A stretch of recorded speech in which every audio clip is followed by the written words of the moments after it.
ونعوذ باللہ من شرور انفسنا وسیئات اعمالنا من يهده الله فلا مضل له ومن يضلل فلا هادي له واشهد ان لا اله الا الله وحده لا شريك له واشهد ان محمدا عبده ورسوله اما بعد فان خير الحديث كتاب الله وخير الهدي هدي محمد صلى الله عليه وسلم وشر الامور محدثاتها وكل محدثة بدعة وكل بدعة ضلالة وكل ضلالة في النار.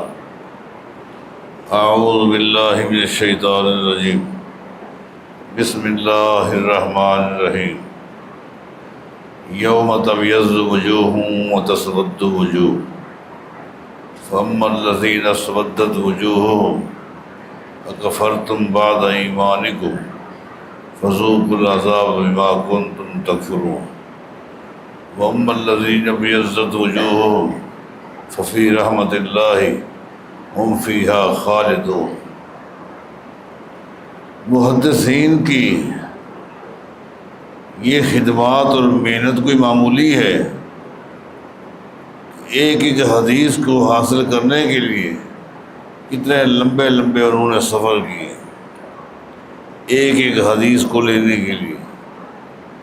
اور خالی حدیث کو نہیں لیتے تھے، جس سے حدیث لیتے تھے اس علاقے میں مختلف لوگوں سے ملتے، ان کے خاندان والوں سے، علاقے والوں سے، ان کے چاہنے والوں سے، ان کے ساتھ اختلاف رکھنے والوں سے، ان کے منہج کے بارے، عقیدے کے بارے، معاملات کے بارے، اخلاقیات کے بارے پوری معلومات لیتے تھے. لمبے لمبے سفر. ایک چوٹی کے امام ہے امام شافعی رحمہ اللہ، یہ خراسان کے رہنے والے ہیں. آپ جانتے ہیں خراسان کہاں ہے؟ ایران کی آخری پٹی ہے خراسان. اپنے ایک شاگرد کو ایک حدیث سناتے ہیں، صحیح بخاری کے اندر وہ حدیث موجود ہے. حدیث سنانے کے بعد کہتے ہیں یہ حدیث میں نے آپ کو بتا دی، جبکہ ایک وقت تھا اس سے بھی چھوٹی حدیث کو لینے کے لیے ہم مدینہ جایا کرتے تھے. اس سے چھوٹی حدیث کو حاصل کرنے کے لیے ہم مدینہ جایا کرتے تھے. یہ محدثین کی خدمات ہے. پھر محدثین نے جب دیکھا، تحقیق کی کہ راوی صحیح نہیں ہے، اس کا منہج صحیح نہیں تھا، اخلاق صحیح نہیں تھا، معاملات صحیح نہیں تھے، تو اس کی بھی حدیث کو وہ لے لیتے تھے، لکھ لیتے تھے، لیکن ساتھ یہ بھی بتا دیتے تھے اس کا راوی کیسا ہے. یہ جو لوگ کہتے ہیں نا کہ محدثین نے اپنی کتابوں کے اندر صحیح احادیث کو لکھا ہے، ٹھیک ہے، ضعیف کو کیوں لکھا ہے؟ ضعیف احادیث کو لکھنے کی کیا ضرورت تھی؟ میرے بھائیوں، میرے دوستوں، میری بہنوں، میں کہتا ہوں محدثین کا اس امت پر یہ بھی احسان ہے کہ صحیح احادیث کو جمع کیے، اور یہ بھی احسان ہے کہ ضعیف احادیث کو بھی جمع کیے.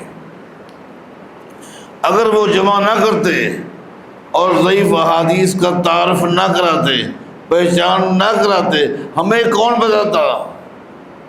ہم دھوکہ کھا سکتے تھے، ہم گمراہ ہو سکتے تھے. جب تک غلط چیز کی بھی پہچان نہ ہو، آدمی غلط چیز سے کیسے بچے گا؟ یہ بھی محدثین کا احسان ہے کہ ضعیف احادیث کو بھی جمع کیا، اور جمع کرنے کے بعد بتایا یہ ضعیف ہے. کیوں ضعیف ہے؟ اس کے ضعیف ہونے کی وجہ کیا ہے؟ اس کے اندر فلاں راوی ہے، عقیدے کے لحاظ سے وہ ایسا تھا، کردار کے لحاظ سے، معاملات کے لحاظ سے، لین دین کے لحاظ. یہ اتنا بڑا احسان ہے محدثین کا، یقین کیجئے آپ سوچ نہیں سکتے. ایک بات. دوسرا، محدثین کا اس امت پر یہ بھی احسان ہے کہ ایک وقت آیا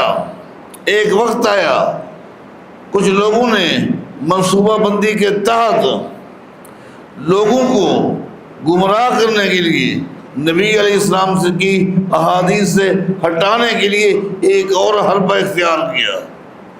ان کو بھی پتا تھا یہ امت قرآن کو دین سمجھتی ہے، حدیث کو دین سمجھتی ہے، قرآن و حدیث کے علاوہ کسی چیز کو دین کا ماخذ نہیں سمجھتی، لہٰذا انہوں نے کیا کیا؟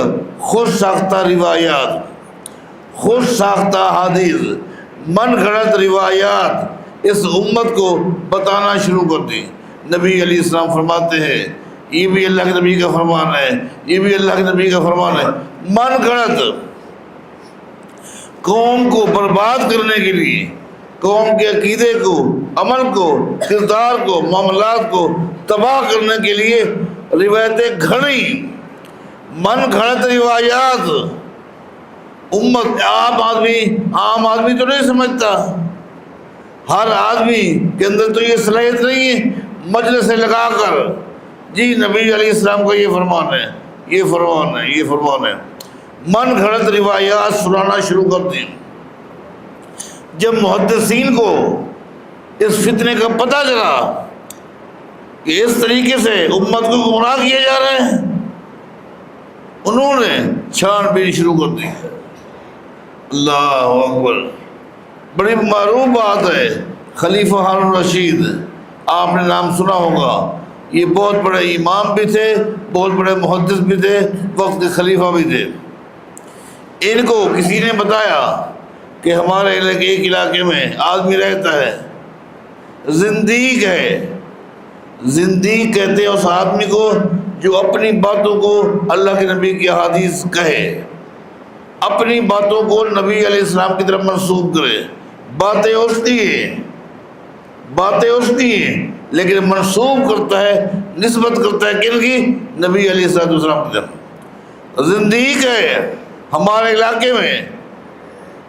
خلیفہ ہارون رشید نے کہا اس کو بلاؤ۔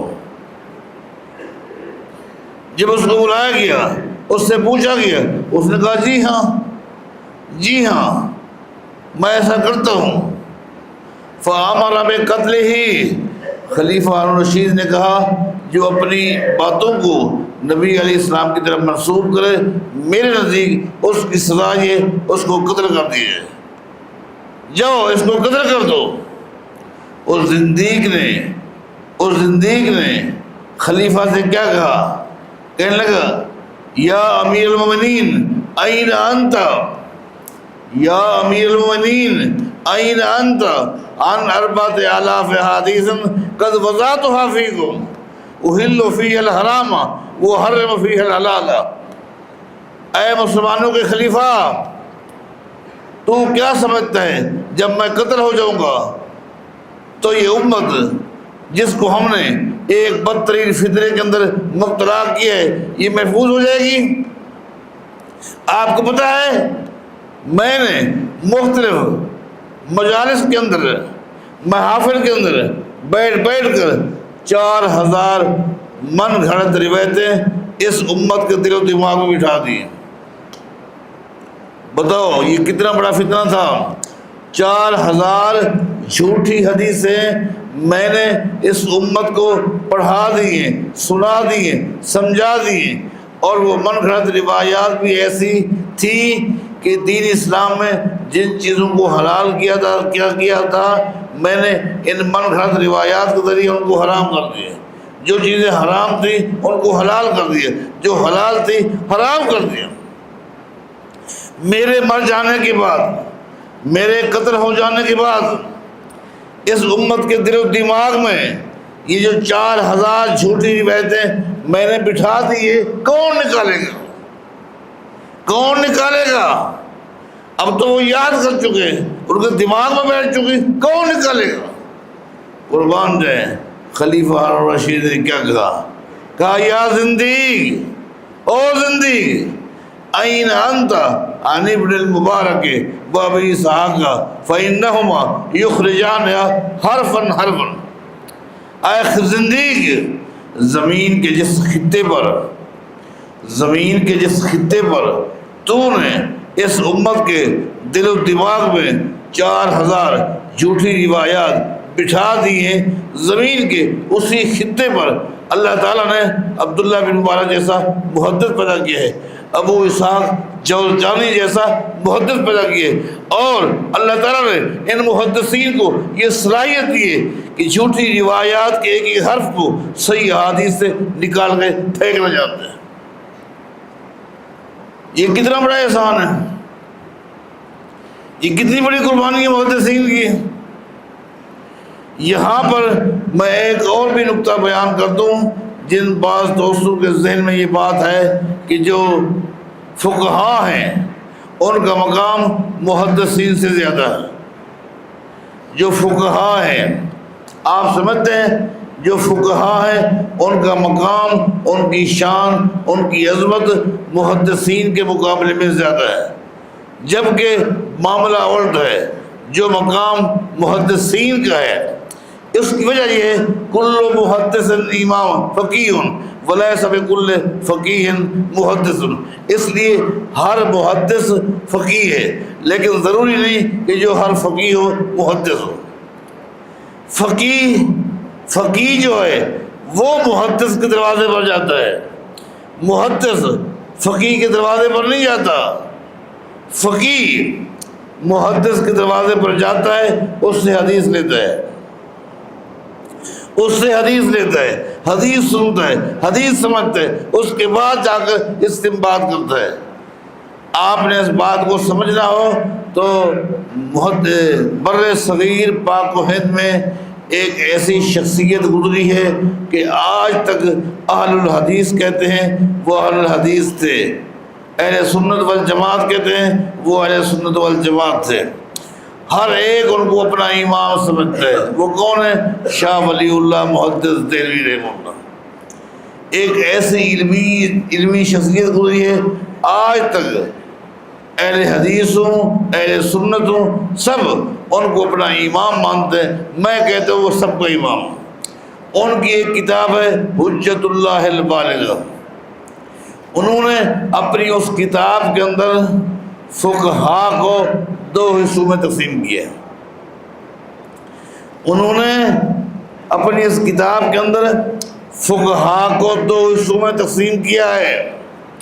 فرماتے ہیں نمبر 1 فقہا محدثین، فقہا محدثین کہ کچھ فقہا ایسے گزرے ہیں جو محدثین تھے، جن کے سینے میں احادیث کا ذخیرہ تھا، اور وہ محدثین بھی ہیں فقہا بھی ہیں۔ جب بھی ان سے مسئلہ پوچھا جاتا تو وہ چونکہ محدثین بھی تھے، حدیث سے استنباط کر کے استخراج کر کے استنباط کر کے وہ لوگوں کو مسائل بیان کیا کرتے تھے۔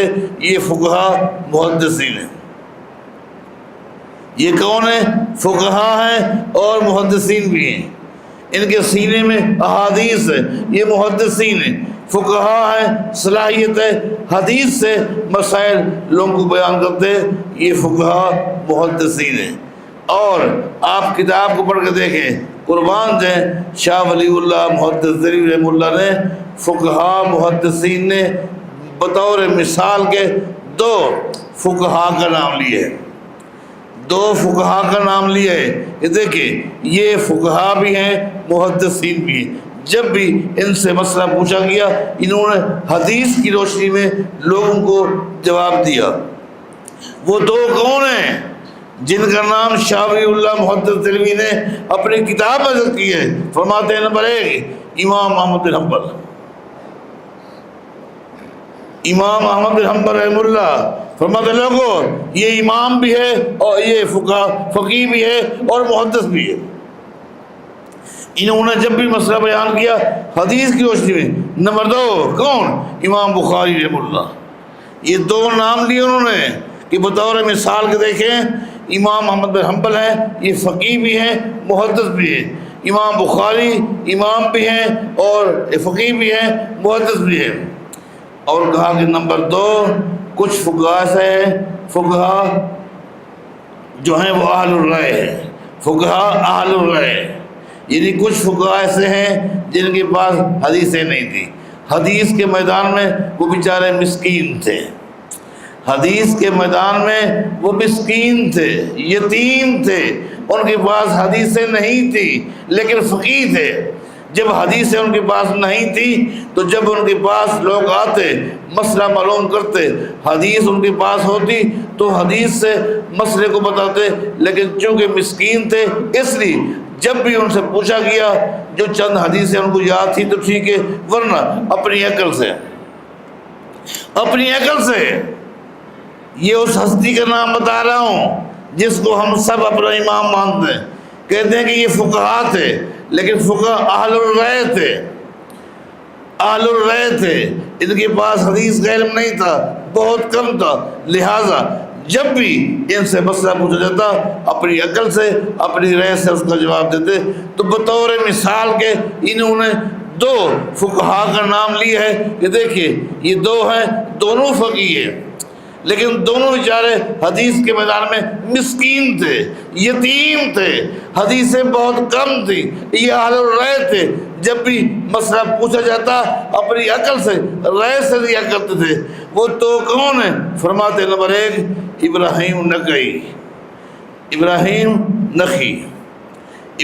نخعی کہنے لگے دیکھو یہ وقت کے امام تھے، فقیہ تھے، لیکن حدیث کے میدان میں یہ بیچارے مسکین تھے، اس لیے ابراہیم نخعی سے جب بھی کسی نے مسئلہ پوچھا چند حدیثیں جو آتی تھیں حدیث سے جواب دیا کرتے تھے، جو حدیثیں نہیں تھی اپنی عقل سے۔ دوسرے کون ہیں؟ کہتے ہیں امام ابو حنیفہ رحمہ اللہ۔ کیا نام لیا؟ امام ابو حنیفہ۔ یہ فقیہ تھے لیکن اہل الرأی تھے، چونکہ حدیث کے میدان میں بیچارے یہ مسکین تھے، بہت کم ان کے پاس حدیثیں تھی، لہٰذا جب بھی ان سے مسئلہ پوچھا جاتا چند حدیثیں جو ان کو آتی تھیں حدیث سے، ورنہ اپنی عقل اور رائے سے ہی جواب دیا کرتے تھے۔ تو خلاصہ کلام نکلا کہ جو محدثین تھے وہ فقہا بھی تھے، لیکن ضروری نہیں کہ جو فقیہ ہو وہ محدث بھی ہو، وہ اہل الرأی تھے۔ تو محدثین کی دینی خدمات، احادیث کو یاد کرنا، احادیث کو لکھنا، احادیث کو محفوظ کرنا، کیا ان کا ہمارے اوپر احسان ہے محدثین کا کہ آج کتابوں کی شکل میں ہمارے پاس نبی علیہ السلام کی سیرت کا مجموعہ موجود ہے۔ آج آسانی کے ساتھ اپنے گھر میں بیٹھ کر، اپنے دفتر میں بیٹھ کر جب بھی نماز کے متعلق مسئلہ معلوم کرنا ہے تو ہم بخاری، مسلم، ابو داؤد، ترمذی، نسائی، ابن ماجہ، دارمی، دارقطنی، مسند احمد، ابو یعلا حدیث کتاب کھول کر آسانی کے ساتھ، آج تو نیٹ کا دور ہے، یہ کتنا بڑا انہوں نے ایک کام کیا اس دور میں جس دور میں کتابت حد درجہ مشکل تھی، انہوں نے یہ کام کیے، یہ ان محدثین کی دینی خدمات تھی۔ اللہ ان پہ رحم فرمائے، اللہ ان کے نقش قدم پر چلنے کی ہمیں توفیق عطا فرمائے۔ اقول قولی ھذا واستغفر لی ولکم وآخر دعوانا الحمدللہ۔